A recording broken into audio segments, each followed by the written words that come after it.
신약성경 45면입니다. 마태복음 26장 26절부터 29절까지 저와 성도님들 한 절씩 번갈아가며 읽겠습니다.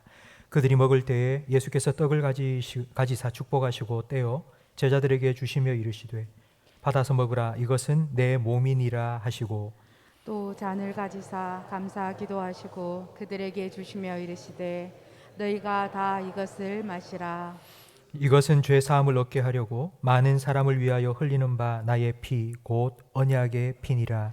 그러나 너희에게 이르노니 내가 포도나무에서 난 것을 이제부터 내 아버지의 나라에서 새 것으로 너희와 함께 마시는 날까지 마시지 아니하리라 하시니라. 아멘. 친구끼리 너 국수 언제 먹여줄래? 라고 말하면 그 말은 진짜 국수가 먹고 싶다는 뜻이 아니라 너 결혼 언제 할래? 라는 뜻입니다. 결혼할 때는 국수를 먹었습니다. 국수처럼 길게 행복하게 살라는 의미입니다. 설날에 떡국을 먹는 의미도 이와 비슷합니다. 긴 가래떡을 뽑아서 떡국을 먹으며 장수를 기원했습니다. 생일에는 미역국을 먹습니다. 출혈이 있는 산모가 회복하기 위해서 미역국을 먹었는데 생일마다 그 미역국을 먹으면서 어머니의 은혜를 기억하고 감사하기 위해서 먹는 것입니다. 이처럼 우리는 특별한 날, 특별한 음식을 먹으며 그 날을 기념합니다. 교회에도 특별한 날, 특별히 먹는 음식이 있습니다. 부활절은 계란을 먹습니다. 계란은 부화하는 생명을 의미하기 때문입니다. 그리고 오늘 우리는 성찬식에 떡과 포도주를 함께 나누게 됩니다. 3년 만에, 코로나로 인하여서 3년 만에 우리 성도들 다 함께 현장에 모여서 성찬식을 하게 되니 얼마나 감사한지 모릅니다. 예수님과 제자들이 성찬식을 함께 나누면서 떡과 포도주를 먹었는데 왜 우리가 성찬식 때 떡과 포도주를 먹는지는 바로 오늘 본문 말씀의 첫 번째 성찬식을 살펴보면 알 수 있습니다. 예수님과 제자들의 이 저녁 식사는 최초의 성찬이라기보다는 최후의 만찬으로 알려져 있습니다. 레오나르도 다빈치가 그린 작품명도 최후의 만찬입니다. 그 이유는 십자가에 잡혀 죽으시기 전날 밤 제자들과 함께 나눈 마지막 식사였고, 그래서 마치 예수님의 송별식과 같다고 사람들은 생각하기 때문입니다. 그러나 오늘 예수님이 제자와 함께 나눈 이 음식은 유월절 식사입니다. 마태복음 26장 17절 말씀을 함께 읽겠습니다. 무교절의 첫날에 제자들이 예수께 나와서 이르되 유월절 음식 잡수실 것을 우리가 어디서 준비하기를 원하시나이까? 우리가 설날에 떡국을 먹고 추석에 송편을 먹듯이 유대인들은 유월절에 음식을 먹었습니다. 바로 그 음식을 예수님은 제자들과 함께 드신 것입니다. 유월절은 이스라엘이 애굽의 종살이로부터 해방된 날, 바로 이스라엘의 광복절입니다. 하나님께서는 이스라엘을 출애굽시키기 위해 10가지 재앙을 애굽에 쏟으셨습니다. 그 마지막 10번째 재앙이 죽음의 천사를 보내 애굽에서 처음 태어난 사람과 동물을 다 죽이는 죽음의 재앙이었습니다. 그 재앙이 임하기 전날 하나님께서는 이스라엘 백성에게 재앙을 피할 수 있는 방법을 알려주셨습니다. 양을 잡아 그 피를 문 좌우에 바르면 죽음의 천사가 그 피를 보고 넘어갈 것이라고 가르쳐 주셨습니다. 넘어간다고 해서 유월절이라고 부른 것입니다. 그날 밤 애굽은 통곡으로 가득했지만 이스라엘 백성은 평안하게 밤을 보내었습니다. 그날 이후 하나님께서는 이스라엘 백성에게 유월절을 해마다 지키라고 명령하셨습니다. 출애굽기 12장 26절 말씀을 함께 화면을 보며 읽겠습니다. 이후에 너희의 자녀가 묻기를 이 예식이 무슨 뜻이냐 하거든 너희는 이르기를 이는 여호와의 유월절 제사라. 여호와께서 애굽 사람에게 재앙을 내리실 때에 애굽에 있는 이스라엘 자손의 집을 넘으사 우리의 집을 구원하셨느니라 하라. 아멘. 하나님께서는 유월절 예식을 행함으로 기억하기를 원하셨습니다. 어떻게 죽음으로부터 구원받았는지, 어떻게 애굽의 종살이로부터 해방되었는지를 기억하기를 원하셨습니다. 예수님께서는 바로 이 유월절 식사를 제자들과 함께 나누면서 이 유월절 예식을 가지고 자기의 죽음을 기억하라고 성찬식을 명령하셨습니다. 유월절 어린 양이 죽어서 그 피를 바른 이스라엘 백성의 집에 죽음이 임하지 않은 것처럼 예수님이 십자가에 못 박혀 죽으시고 그 죽음을 믿는 성도들이 구원받았음을 주님께서는 기억하도록 성찬식을 하라고 명령하신 것입니다. 성경에 보면 예수님을 기억할 만한 일들이 참 많습니다. 죽은 나사로가 예수님께서 말씀하시니 살아나셨고, 그리고 물 위를 예수님께서는 걸어가셨고, 그리고 풍랑을 말씀으로 잠잠케 하셨습니다. 예수님을 기억할 만한 일들이 많이 있습니다. 그러나 예수님께서는 그런 건 다 잊어버려도 괜찮다. 그러나 나를 생각하면 절대로 잊어버리면 안 될, 나를 위해서 기억할 딱 한 가지가 있다면 그건 바로 십자가의 죽음. 이건 절대로 잊지 말라고 예수님께서는 성찬을 내가 다시 올 그날까지 지키라고 명령하신 것입니다. 그래서 십자가는 지금까지 교회의 상징이 되었습니다. 성찬의 두 번째 의미, 첫 번째는 기억하는 것입니다. 유월절을 기억하듯이 2000년 전 예수님께서 십자가의 죽으심을 기억하는 것, 그것이 첫 번째 의미라면 두 번째 의미는 기념입니다. 기억과 기념, 비슷한 말인 것 같은데요, 다릅니다. 기억은 과거에 일어난 일을 생각하는 것입니다. 기념한다는 건 과거에 일어난 그 일이 현재의 나에게 어떤 영향을 미치고 있는지를 생각하는 것입니다. 우리의 기억은 두 가지입니다. 하나는 슬픈 기억이 있고 기쁜 기억이 있습니다. 기억을 하며 슬퍼하는 걸 우리는 추모라고 합니다. 기억을 하며 기뻐할 때에 기념이라고 말합니다. 기념한다는 건 그때의 그 일이 지금 나에게 기쁨이 되기 때문입니다. 지난주 피겨 퀸 김연아가 결혼했습니다. 그 결혼식에서 남편에게 띄우는 편지를 읽었습니다. 남편을 처음 만날 그날의 이야기를 편지에 적어서 이야기했습니다. 3년 전 공연 때문에 만난 그날, 나를 뚫어져라 쳐다보던 그 동그란 눈을 지금도 잊을 수가 없다고. 그 만남의 결실로 오늘 결혼을 하게 되었다고 말한 것입니다. 오늘의 결혼이 없다면 그날의 만남이 무슨 소용이 있겠습니까?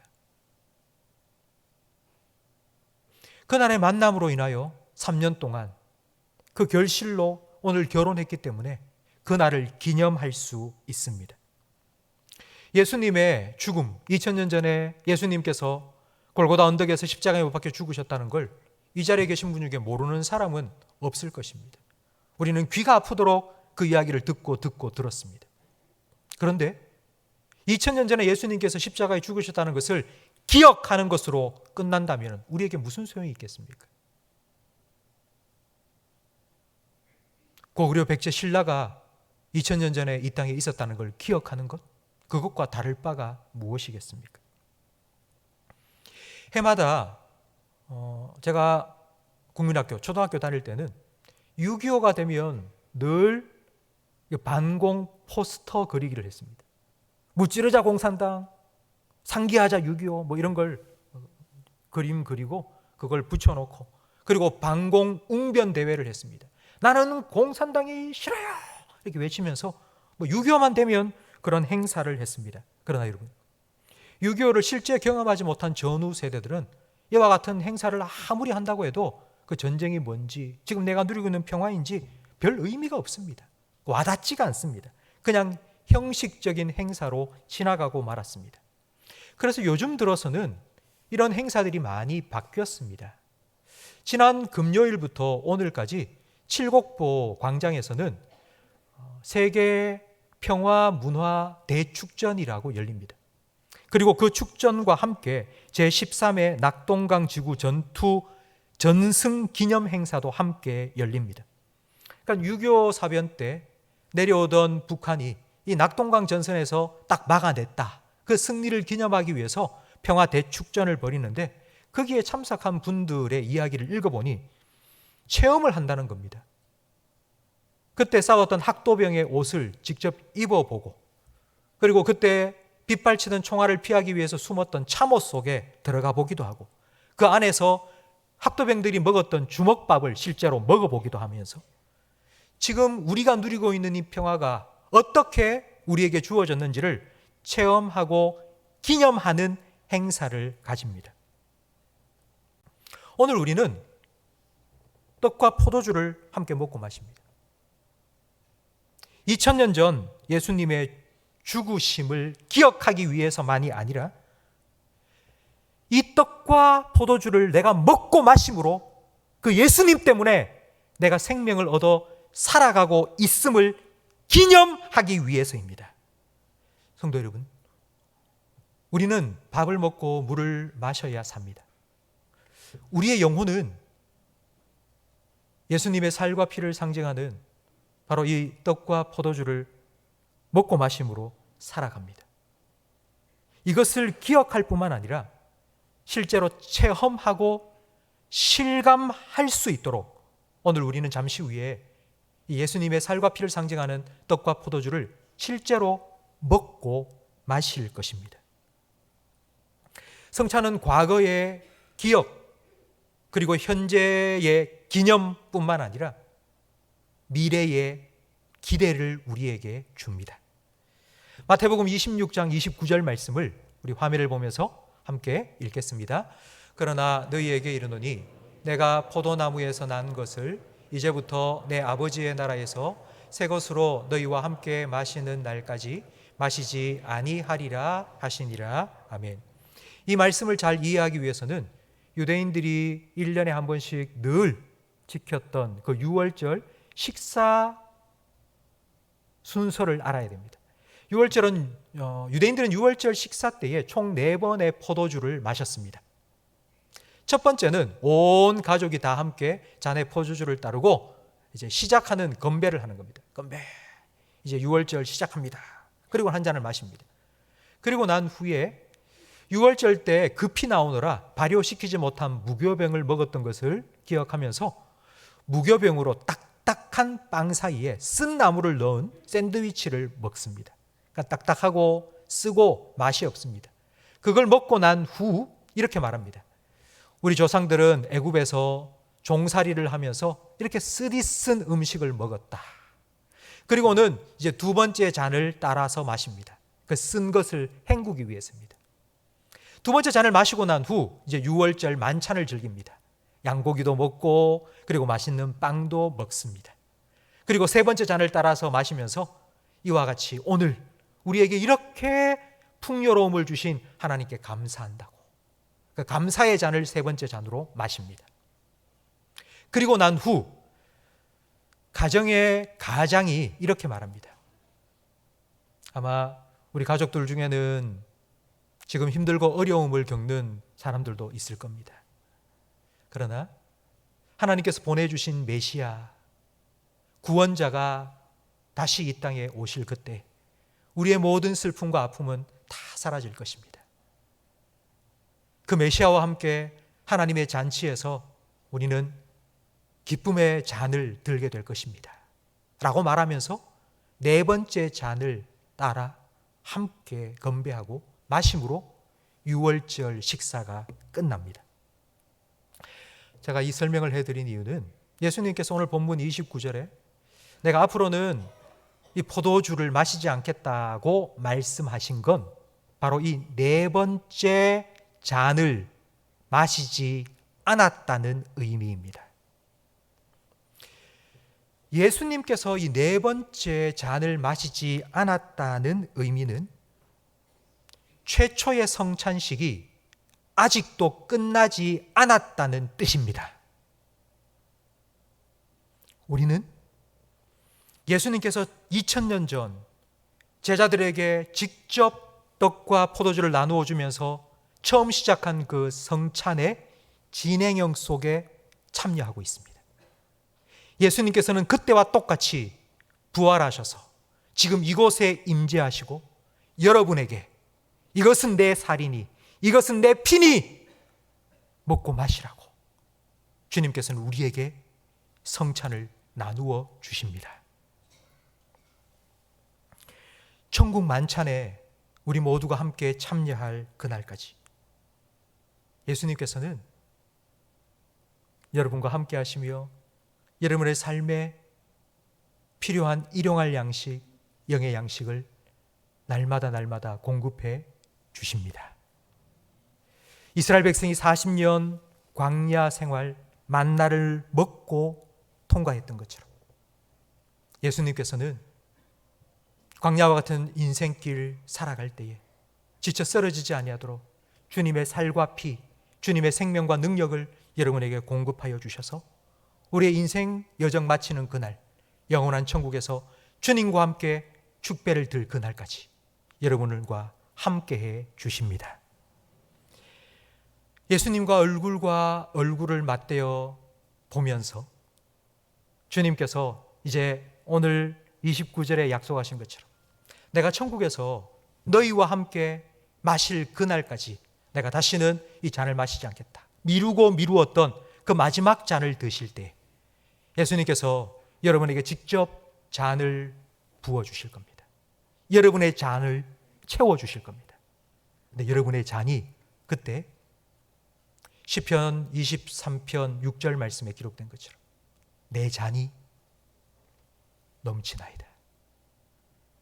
주님께서 직접 여러분에게 따라주시는 그 은혜의 잔이 여러분의 삶에 흘러 넘친다고, 내 잔이 넘쳤다고 그렇게 고백할 수 있도록 주님께서는 여러분의 삶을 채우시고 채워주십니다. 우리는 그 예수님을 믿고 그 예수님을 기억하고 그 예수님을 기념하고 그 예수님이 우리에게 따라주실 그 마지막 잔을 기대하면서 오늘 성찬에 참여합니다. 성도 여러분, 주님께서 따라주시는 그 흘러넘치는 승리의 잔을 우리 모두 다 함께 들고 주님 감사합니다. 내 잔이 넘칩니다. 주님 앞에서 기쁨으로 고백하고 찬양하며 감사할 그날까지 주님과 함께 주님께서 공급하시는 주님의 생명과 능력 날마다 먹고 마시며 살아가시기를 주님의 이름으로 축원합니다.